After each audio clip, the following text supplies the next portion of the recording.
ప్రభువైన యేసుక్రీస్తు నామంలో అందరికీ హృదయపూర్వక వందనములండి. నిర్గమాకాండము 20వ అధ్యాయము. దేవుడు ఈ ఆజ్ఞలన్నీ వివరించి చెప్పెను. నీ దేవుడనైన యెహోవాను నేనే దాసుల గృహమైన ఐగుప్తు దేశంలో నుండి నిన్ను వెలుపలికి రప్పించి తిని. నేను తప్ప వేరొక దేవుడు నీకు ఉండకూడదు. పైన ఆకాశమందే గాని క్రింది భూమి అందే గాని భూమి క్రింద నీళ్లయందే గానియుండు దేని రూపమునైనను విగ్రహమునైనను నీవు చేసుకొనకూడదు. వాటికి సాగిలపడకూడదు, వాటిని పూజింపకూడదు. ఏలయనగా నీ దేవుడనైన యెహోవానగు నేను రోషము గల దేవుడను. నన్ను ద్వేషించు వారి విషయంలో 3-4 తరముల వరకు తండ్రుల దోషమును కుమారుల మీదికి రప్పించుచు, నన్ను ప్రేమించి నా ఆజ్ఞలు గైకొను వారిని 1000 తరముల వరకు కరుణించువాడనై ఉన్నాను. నీ దేవుడైన యెహోవా నామమును వ్యర్థముగా నుచ్చరింపకూడదు. యెహోవా తన నామమును వ్యర్థముగా నుచ్చరింపు వానిని నిర్దోషిగా ఎంచడు.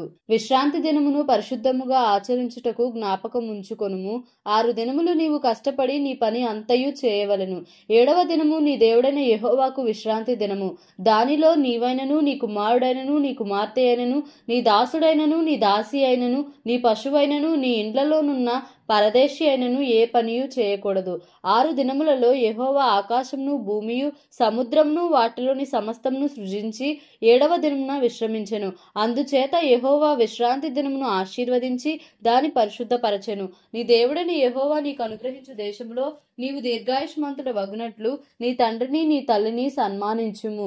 నరహత్య చేయకూడదు, వ్యభిచరింపకూడదు, దొంగిలకూడదు, నీ పొరుగువాని మీద అబద్ధ సాక్ష్యము పలుకకూడదు, నీ పొరుగువాని ఇల్లు ఆశింపకూడదు, నీ పొరుగువాని భార్యనైనను అతని దాసునైనను అతని దాసినైనను అతని ఎద్దునైనను అతని గాడిదనైనను నీ పొరుగువానిదగు దేనినైనను ఆశింపకూడదు అని చెప్పెను. ప్రజలందరూ ఆ ఉరుములు, ఆ మెరుపులు, ఆ బోరధ్వనియు, ఆ పర్వత ధూమమును చూచి భయపడి తొలగి దూరముగా నిలిచి మోషేతో ఇట్లనిరి: నీవు మాతో మాటలాడుము, మేము విందుము. దేవుడు మాతో మాటలాడిన ఎడల మేము చనిపోవుదుము. అందుకు మోషే, భయపడకుడి, మేము పరీక్షించుటకును మీరు పాపము చేయకుండునట్లును ఆయన భయము మీకు కలుగుటకును దేవుడు వేంచేసెనని ప్రజలతో చెప్పెను. ప్రజలు దూరముగా నిలిచిరి. మోషే దేవుడున్న ఆ గాఢాంధకారమునకు సమీపింపగా యెహోవా మోషేతో ఇట్లనెను: ఇశ్రాయేలీలతో ఇలాగు చెప్పుము, నేను ఆకాశం నుండి మీతో మాట్లాడితినని మీరు గ్రహించితిరి.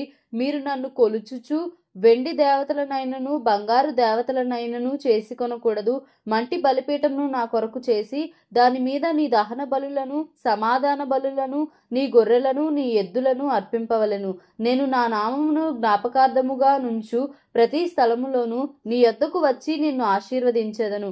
నీవు నాకు రాళ్లతో బలిపీఠమును చేయునప్పుడు మలిచిన రాళ్లతో దాని కట్టకూడదు. దానికి నీ పనిముట్టు తగలనిచ్చిన ఎడల అది అపవిత్రమగును. మరియు నా బలిపీఠం మీద నీ దిగంబరత్వము కనబడక ఉండునట్లు మెట్లు మీదుగా దానిని ఎక్కకూడదు. నిర్గమాకాండము 21వ అధ్యాయము. నీవు వారికి నియమింపవలసిన న్యాయవిధులేవనగా, నీవు హెబ్రీయుడైన దాసుని కొనిన ఎడల వాడు 6 సంవత్సరములు దాసుడై ఉండి 7వ సంవత్సరమున ఏమీయూ ఇయ్యకయే నిన్ను విడిచి స్వతంత్రుడగును. వాడు ఒంటిగా వచ్చిన ఎడల ఒంటిగానే వెళ్ళవచ్చును. వానికి భార్య ఉండిన ఎడల వాని భార్య వానితో కూడా వెళ్ళవచ్చును. వాని యజమానుడు వానికి భార్యనిచ్చిన తరువాత ఆమె వాని వలన కుమారులనైనను కుమార్తెలనైనను కనిన ఎడల ఆ భార్యయు ఆమె పిల్లలను ఆమె యజమానుని సొత్తగుదురు. కాని వాడు ఒంటిగానే పోవలెను. అయితే ఆ దాసుడు, నేను నా యజమానుని నా భార్యను నా పిల్లలను ప్రేమించుచున్నాను, నేను వారిని విడిచి స్వతంత్రుడనై పోనొల్లనని నిజముగా చెప్పిన ఎడల వాని యజమానుడు దేవుని యొద్దకు వారిని తీసుకొని రావలెను. మరియు వాని యజమానుడు తలుపునొద్దకైనను ద్వారబంధమునొద్దకైనను వాని తోడుకొని పోయి వాని చెవిని కదురుతో గుచ్చవలెను. తరువాత వాడు నిరంతరము వానికి దాసుడై ఉండును. ఒకడు తన కుమార్తెను దాసిగా అమ్మిన ఎడల దాసులైన పురుషులు వెళ్ళిపోవునట్లు అది వెళ్ళిపోకూడదు. దానిని ప్రదానము చేసుకొనిన యజమానుని దృష్టికి అది ఇష్టురాలు కాని ఎడల అది విడిపింపబడినట్లు అవకాశమునియ్యవలెను. దాని వంచినందున అన్యజనులకు దానిని అమ్ముటకు వానికి అధికారము లేదు. తన కుమారునికి దాని ప్రదానము చేసిన ఎడల కుమార్తెల విషయమైన న్యాయవిధిని బట్టి దాని ఎడల జరిగింపవలెను. ఆ కుమారుడు వేరొక దాన్ని చేర్చుకొనినను మొదటి దానికి ఆహారమును వస్త్రమును సంసార ధర్మమును తక్కువ చేయకూడదు. ఈ 3ను దానికి కలుగజేయని ఎడల అది ఏమయూ ఇయ్యక స్వతంత్రురాలై పోవచ్చును. నరుని చావగొట్టిన వానికి నిశ్చయముగా మరణశిక్ష విధింపవలెను. అయితే వాడు చంపవలనని పొంచి ఉండకయే దైవికముగా వాని చేత ఆ హత్య జరిగిన ఎడల వాడు పారిపోగల ఒక స్థలమును నీకు నిర్ణయించెదను. అయితే ఒకడు తన పొరుగువాని మీద దౌర్జన్యముగా వచ్చి కపటముగా చంప లేచిన ఎడల వాడు నా బలిపీఠమును ఆశ్రయించినను వాని లాగివేసి చంపవలను. తన తండ్రినైనను తల్లినైనను కొట్టువాడు నిశ్చయముగా మరణశిక్ష నొందును. ఒకడు నరుని దొంగిలించి అమ్మినను తన యొద్ద నుంచుకొనినను వాడు నిశ్చయముగా మరణశిక్ష నొందును.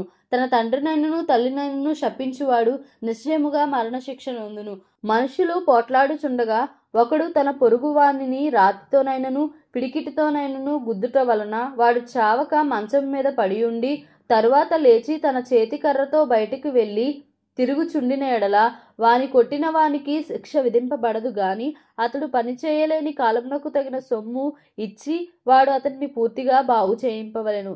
ఒకడు తన దాసుడైనను తన దాసి అయినను చచ్చునట్లు కర్రతో కొట్టిన ఎడల అతడు నిశ్చయముగా ప్రతిదండన నొందును. అయితే వాడు 1-2 దినములు బ్రతికిన ఎడల ఆ ప్రతిదండన అతడు పొందడు. వాడు అతని సొమ్మే గదా. నరులు పోట్లాడుచుండగా గర్భవతి అయిన స్త్రీకి దెబ్బ తగిలి ఆమెకు గర్భపాతమే గాక మరి ఏ హానియు రాని ఎడల హాని చేసిన వాడు ఆ స్త్రీ పెనిమిటి వాని మీద మోపిన నష్టమును అచ్చుకొనవలెను. న్యాయాధిపతులు తీర్మానించినట్లు దాన్ని చెల్లింపవలెను.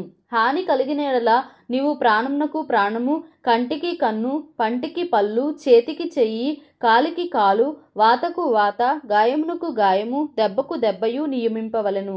ఒకడు తన దాసుని కన్నైనను తన దాసి కన్నైనను పోగొట్టిన ఎడల ఆ కంటి హానిని బట్టి వారిని స్వతంత్రునిగా పోనీయవలెను. వాడు తన దాసుని పల్లైనను తన దాసి పల్లైనను ఓడగొట్టిన ఎడల ఆ పంటి నిమిత్తము వారిని స్వతంత్రులుగా పోనీయవలెను. ఎద్దు పురుషునైనను స్త్రీనైనను చావ పొడిచిన ఎడల నిశ్చయముగా రాళ్లతో ఆ ఎద్దును చావ కొట్టవలెను. దాని మాంసమును తినకూడదు. అయితే ఆ ఎద్దు యజమానుడు నిర్దోషియగును. ఆ ఎద్దు అంతకు ముందు పొడుచున్నది అని దాని యజమానునికి తెలుపబడినను వాడు దాని భద్రము చేయకుండుట వలన అది పురుషునైనను స్త్రీనైనను చంపిన ఎడల ఆ ఎద్దును రాళ్లతో చావకొట్టవలెను. దాని యజమానుడు మరణశిక్ష నొందవలెను. వానికి పరిక్రయ ధనము నియమింపబడిన ఎడల వానికి నియమింపబడిన అన్నిటి ప్రకారము తన ప్రాణ విమోచన నిమిత్తము ధనము చెల్లింపవలెను. అది కుమారుని పొడిచినను కుమార్తెను పొడిచినను ఈ విధి చొప్పున అతడు చేయవలెను. ఆ ఎద్దు దాసునైనను దాసినైనను పొడిచిన ఎడల వారి యజమానునికి 30 తులముల వెండి చెల్లింపవలెను. మరియు ఆ ఎద్దును రాళ్లతో చావకొట్టవలెను. ఒకడు గోతిమీది కప్పు తీయుట వలన లేక ఒకడు గొయ్యి త్రవ్వి దాని కప్పకపోవుట వలన దానిలో ఎద్దైనను గాడిదైనను పడిన ఎడల ఆ గోతి కామందులు ఆ నష్టంను అచ్చుకొనవలెను. వాటి యజమానునికి సొమ్ము ఇయ్యవలెను. చచ్చినది వానిదగును. ఒకని ఎద్దు వేరొకని ఎద్దు చచ్చినట్లు దాని పొడిచిన ఎడల బ్రతికిన ఎద్దును అమ్మి దాని విలువను పంచుకొనవలెను. చచ్చిన ఎద్దును పంచుకొనవలెను.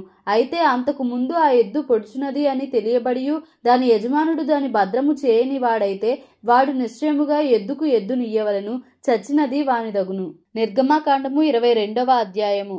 ఒకడు ఎద్దునైనను గొర్రెనైనను దొంగిలించి దాని అమ్మినను చంపినను ఆ ఎద్దుకు ప్రతిగా 5 ఎద్దులను ఆ గొర్రెకు ప్రతిగా 4 గొర్రెలను ఇయ్యవలెను. దొంగ కన్నము వేయుచుండగా వాడు దొరికి చచ్చినట్లు కొట్టబడిన ఎడల అందువలన రక్తాపరాధం ఉండదు. సూర్యుడు ఉదయించిన తరువాత వాని కొట్టిన ఎడల వానికి రక్తాపరాధముండును. వాడు సరిగా సొమ్ము మరలా చెల్లింపవలెను. వానికేమీ లేకపోయిన ఎడల వాడు దొంగతనము చేసినందున అమ్మబడవలెను. వాడు దొంగిలినది ఎద్దైనను గాడిదైనను గొర్రె అయినను సరే అది ప్రాణముతో వాని యొద్ద దొరికినడల 2 అంతలు చెల్లింపవలెను. ఒకడు చేనునైనను ద్రాక్ష తోటనైనను మేపుటకు తన పశువును విడిపించగా ఆ పశువు వేరొకని చేను మేసిన ఎడల అతడు తన చేలలోని మంచిదియు ద్రాక్ష తోటలోని మంచిదియు దానికి ప్రతిగా నియ్యవలెను. అగ్ని రగిలి ముండ్ల కంపలు అంటుకొనుట వలన పంట కుప్పయైనను పంట పైరైనను చేనైనను కాలిపోయిన ఎడల అగ్ని నంటించిన వాడు ఆ నష్టమును అచ్చుకొనవలెను.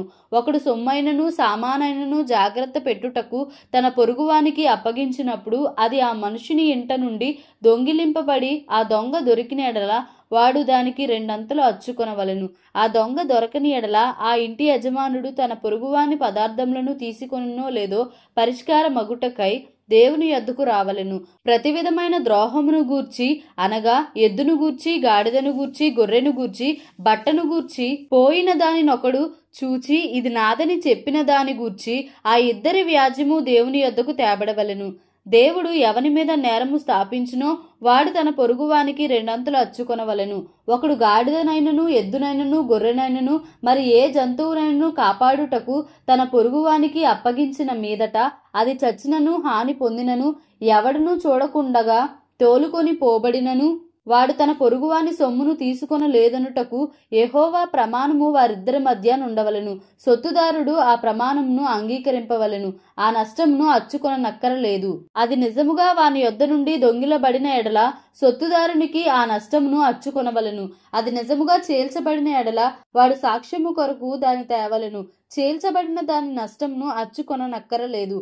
ఒకడు తన పొరుగువాని యొద్ద దేనినైనను బదులు తీసుకొని పోగా దాని యజమానుడు దాని యొద్ద లేనప్పుడు అది హాని పొందినను, చచ్చినను దాని నష్టమును అచ్చుకొనవలెను. దాని యజమానుడు దానితో నుండిన ఎడల దాని నష్టమును అచ్చుకొననక్కరలేదు. అది అద్దెదైన ఎడల అది దాని అద్దెకు వచ్చెను. ఒకడు ప్రదానము చేయబడని ఒక కన్యకను మరలు కొల్పి ఆమెతో శయనించినడలా ఆమె నిమిత్తము ఓలి ఇచ్చి ఆమెను పెండ్లి చేసుకొనవలెను. ఆమె తండ్రి ఆమెను వానికి ఇయ్యనొల్లని ఎడల వాడు కన్యకల ఓలి చొప్పున సొమ్ము చెల్లింపవలెను.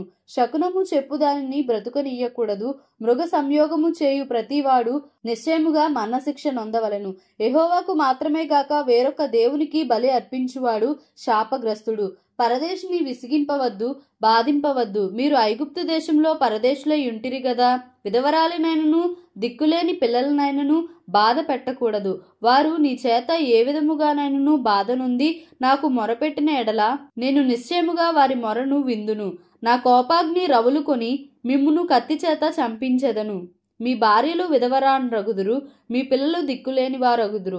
నా ప్రజలలో నీ యొద్ద నుండి ఒక బీదవానికి సొమ్ము అప్పిచ్చిన ఎడల వడ్డీకిచ్చు వాని వలె వాని ఎడల జరిగింపకూడదు, వానికి వడ్డీ కట్టకూడదు.